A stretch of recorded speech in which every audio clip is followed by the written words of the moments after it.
궁예와 임꺽정의 피난처, 철원 고석정. 영지는 신령스러운 기운이 뭉쳐있는 장소를 말한다. 영지에 가면 좋은 기운 속에서 마음은 맑아지고 밝아지며 생각이 높아진다. 그러면 인생이 달라지고 획기적인 변화가 일어난다. 먼저 구독과 좋아요 부탁드립니다. 쫓는 자와 쫓기는 자. 사람들은 쫓기는 자에 대한 동정심이 있다.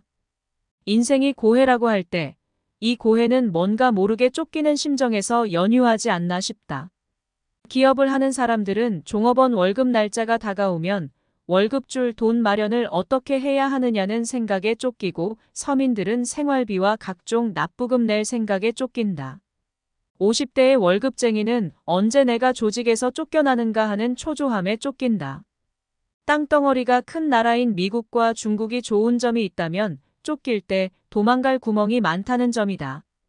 서부 영화에서도 총잡이가 막다른 골목에 몰리면 멕시코 국경을 넘어 도망갈 수 있다. 주인공이 탈주에 성공해서 붙잡히지 않고 살아있어야만 스토리가 형성된다. 빨리 죽어버리면 재미가 없다.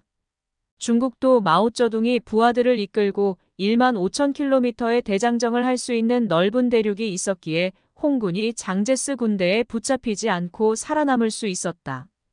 땅 넓은 효과를 본 셈이다. 만약 한국처럼 땅덩어리가 좁았더라면 장정이 성공할 수 있었겠는가. 얼마 못 가서 다 결단났을 것이다. 당시 변변한 신발이 없어서 거지발사계를 하고 중국 대륙을 도망 다녔던 홍군의 자식, 손자들은 오늘날 태자당이 되어서 온갖 특혜를 누리는 상류층으로 살고 있다. 쫓기면서도 살아남았을 뿐만 아니라 역사의 승자가 되었으니까 그 대장정이 5만 가지 스토리로 각색되어 후세인들을 끌어들이는 콘텐츠가 될 수 있었다. 한국은 땅이 좁아서 살아남기가 힘들다. 금방 잡혀버리는 치명적인 단점 탓에 대하소설이 나오기가 쉽지 않다. 강원도 철원에 있는 고석정, 한탄강 중류 바위 협곡 중간에 불쑥 솟아있는 바위 꼭대기에 있었던 정자이다. 지금은 사라진 정자 바로 밑에 바위 동굴에 조선 명종 때의 의적 임꺽정이 숨어 있었다는 구전이 현지에서 전해진다. 명종실록 등 기록에는 임꺽정을 잔혹한 도적으로 묘사하지만 엄혹한 시대에 살아남기 위한 한 거였다. 임꺽정이 활동했던 기간은 대략 3년으로 본다. 1559년부터 1562년까지이다. 적어도 10년 이상 도망 다닐 수 있는 공간이 있었더라면 그의 무용담과 이야깃거리는 훨씬 풍부해졌을 것이다. 한반도 땅이 좁으니까 3년밖에 활동을 못했다. 그럼에도 불구하고 벽초홍명희는 임꺽정 이야기를 일제강점기 때 조선일보에 12년 동안이나 연재하였다. 12년이면 엄청난 장기 연재에 해당한다. 당시에는 소설을 읽기 위해 신문을 본다고 할 만큼 그 인기가 대단했다고 한다. 역사적 인물을 민중의 영웅으로 부활시킨 벽초는 소설 임꺽정을 쓴 덕택의 이북으로 가서 김일성에게 대접도 받고 부수상도 지냈다. 임꺽정이 도망다닌 3년의 시간도 비교적 오래 갔다고 보아야 한다. 경기도 양주에서 백정의 아들로 태어난 임꺽정은 주로 황해도 봉산과 재령 일대에서 의적 활동을 했다. 구월산을 근거지로 삼기도 했다. 주된 활동 무대였던 황해도권과는 떨어져 있지만 그가 피신했다고 전해지는 고석정은 강원도에 속하는 철원이다. 물론 그가 한양정부의 정규 토벌대를 상대했던 1급 현상 수배범이었으니 피신했던 아지트도 수십 군데 있었다고 추측해야 한다. 동학의 2대 교주 해월 최시영이 수훈 최재우가 죽은 뒤로 쫓아오는 추적대를 피해 영월, 제천 단양 사이의 산골과 오지 마을에 숨었던 아지트가 대략 150군데에 가까웠다. 이로 미루어 보건대 임꺽정도 여러 군데 숨을 수 있는 아지트가 있었을 것이다. 그 가운데 가장 비주얼을 갖춘 은신처가 바로 한탄강 중류의 고석정이 아닌가 싶다. 고석정은 양쪽으로 20 내지 30m의 바위 절벽이 둘러싸고 있는 중간에 사람 팔뚝 모양으로 솟은 커다란 바위 봉우리 고석에 있었다. 암봉의 높이는 대략 10m쯤 될까. 암봉 정상과 주변에는 소나무도 몇 그루 있다. 멀리서 보면 그대로 산수화의 한 폭 그림이 된다. 더군다나 한탄강 강물이 안봉 주변으로 유유히 흐르고 있다. 가히 신선히 놀만한 경치이다. 어찌 임꺽정은 도망 다니는 신세임에도 불구하고 이런 절경에서 피신할 수 있었단 말인가. 도피 생활이 아니라 신선히 놀만한 풍광을 즐겼단 말인가.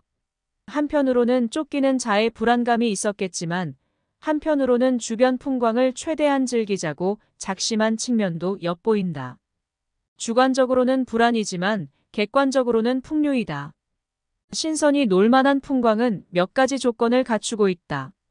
첫째가 바위가 있어야 한다. 바위 절벽이나 또는 바위 안반이다. 넓적한 바위 안반이 있고 그 옆에는 물이 흘러가야 한다. 아니면 호수가 있든지. 그러한 강물이나 냇물가의 바위 안반의 옆에는 소나무가 있어야 한다.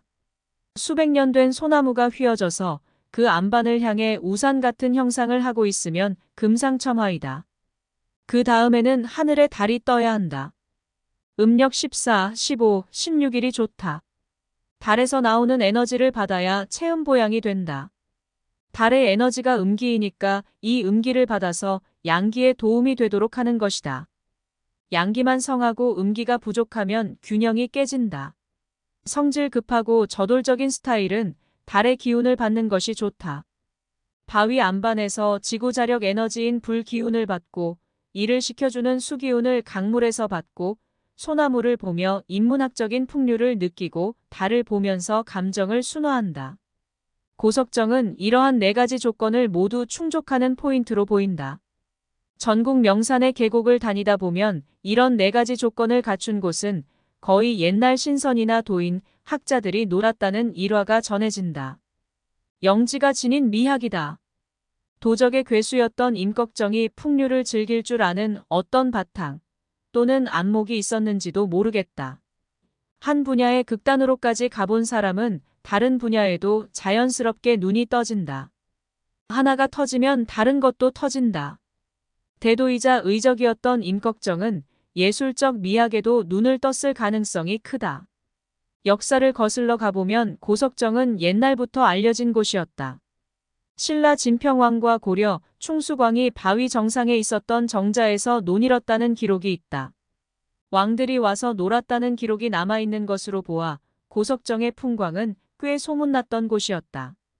동문선에 기록된 성무회의 고석정기에 따르면 철원에서 남쪽으로 만걸음을 가면 신선의 구역이 하나 있다. 이름하기를 고석정이라 한다. 우뚝 솟은 바위 위에는 구멍이 있는데 기어서 들어가면 마치 집과 같아 10여 명이 앉을 수 있다고 되어 있다. 임꺽정이 숨었다는 굴이 이곳이다. 굴은 거의 꼭대기 부근에 위치한다. 입구도 반대편에 있다. 전망대에서 내려다보았을 때 반대편이라는 이야기이다. 뱃사공 말로는 이 근처에 바위 동굴이 많다고 한다. 한탄강의 지질 구조가 특이해서다. 강바닥에는 1억 년 전에 화강암이 깔려 있고 그 위에 30만 년 전 화산 폭발로 생긴 현무암이 덮여 있다. 단단한 화강암과 성질이 무른 현무암은 서로 암질이 다르고 따로 놀기 때문에 두 개의 암반층 사이에 자연 동굴이 많이 형성되어 있다. 고석정에서 약 100m 정도 배를 타고 더 내려가면 강의 바위 절벽 중간쯤에도 굴의 입구가 살짝 보인다.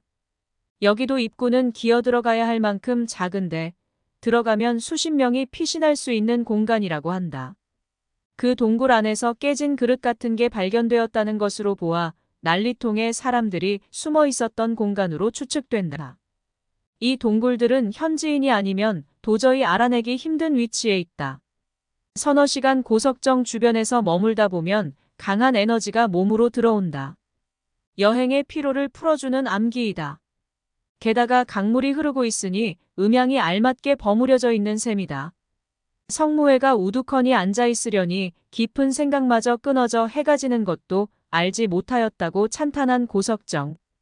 후고구려를 세운 궁예가 훗날 왕건에게 쫓겨 눈물로 탄식하며 강을 건넜다 하여 붙여진 한탄강을 내려다보는 고석정 인근에 천하의 도적 임꺽정이 숨어 있었다.